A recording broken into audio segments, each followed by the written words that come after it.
This is Skip Houston. He'd like to say a few words about the city's annexation. Well, we feel like their whole approach to it is what we've chosen to call annexation without representation. By that we mean that we were not allowed to vote for any of the current board of directors because we're not in the city.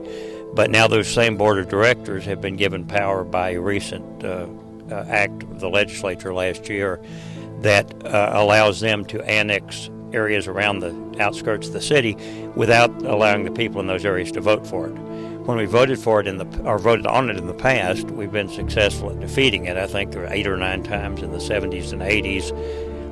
I moved back here. I'm from here originally, but I moved back here in the mid-90s, and in 1998, they attempted to annex a large area, actually across the bridges and out around Mountain Pine Junction and some other areas.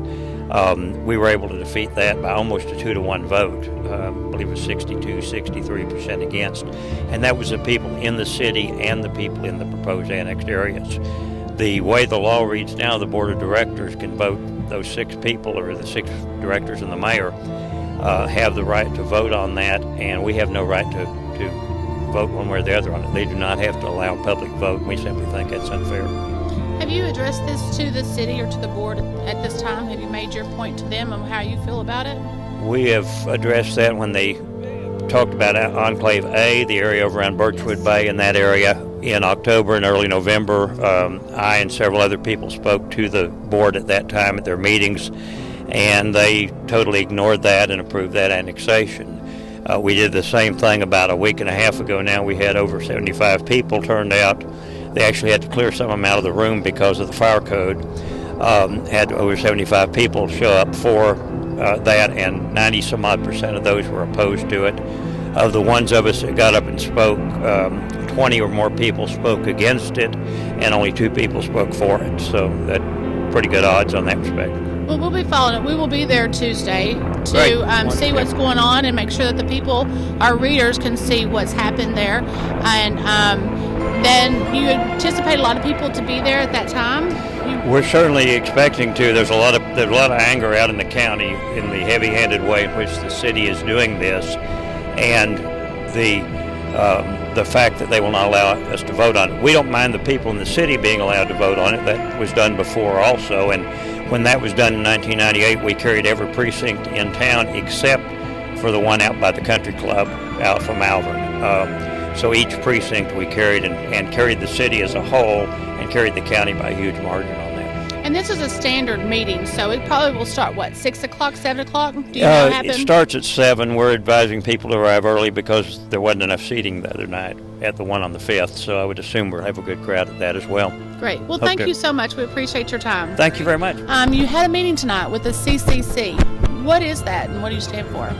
That's the Concerned Citizens Coalition, and it's a new group of people, mostly riders, because what we're doing is we're trying Riders, meaning people that ride.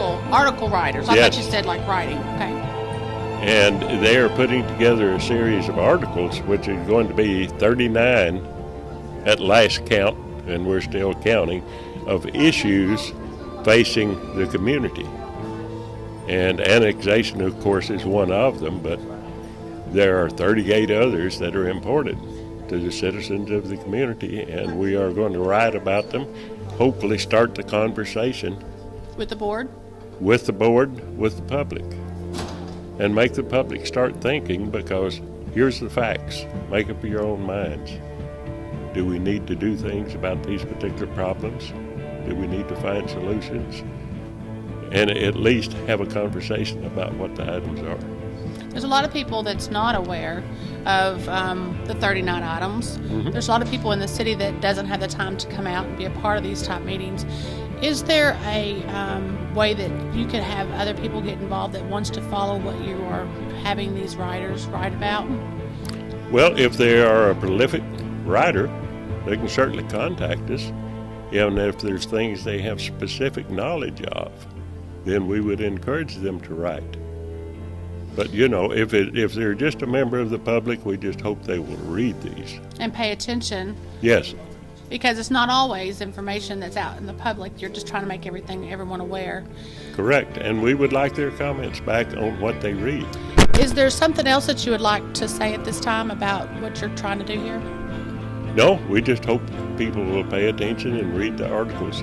They should be identified in the Sentinel Record as writers from the CCC, the Concerned Citizens Coalition, as well as from the Arkansas Herald and the Hot Springs Daily. Thank you so much. We will carry the letters at the Arkansas Herald, and we will make them noted and highlight them on our page, Do You Know? And you'll be able to get all those letters there. Thank you.